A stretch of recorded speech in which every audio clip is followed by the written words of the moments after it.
আরে ভাই, একদিনে কয়টা ইফতার পার্টি আর যাবো আমি? মানুষ তো একটা মানুষ একই সময় কয় জায়গায় থাকতে পারে? হ্যাঁ জি, হ্যাঁ কয় তারিখ? আচ্ছা আদু ভাই রিসার্চ সোসাইটি থেকে আপনার ইফতার পার্টির দাওয়াত আছে। কবে? দাদা, 500 টাকা? ভাই 500 টাকায় তো জার্নালে পাবলিশ হয়ে যাবে। আচ্ছা, থাকবো। ভাই ভাই আইটি সোসাইটি থেকে ইফতার। আপনার চাঁদা 800 টাকা চাঁদা?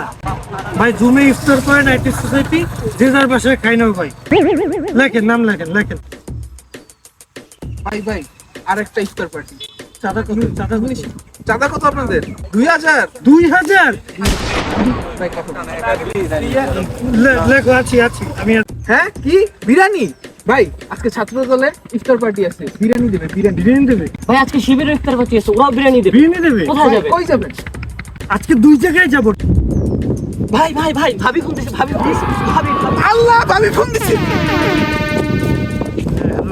এই তুমি কোথায়? হাজার হাজার টাকা চাঁদা দিয়ে ইফতার পার্টি না করে 30 গুণাউন যাও। সেলফি রোডের সামনে অল্প টাকায় অনেক রকম প্লেটার পাওয়া যায়, এমনকি তুমি কাস্টমাইজও করতে পারবা। রাইস আইটেম, চিকেন, শরবত সহ আরও অনেক টাইপের আইটেমও পাবা।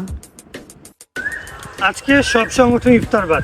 যারা আমার মতো এত সংগঠনের ইফতারের চাঁদা দিতে ক্লান্ত হয়ে যান, পকেটে টান পড়ে যায়, তারা 30 গোডাউনে আসুন, বন্ধু বান্ধবের সাথে, ছোট ভাইদের সাথে নদীর পাড়ে ইফতার করুন।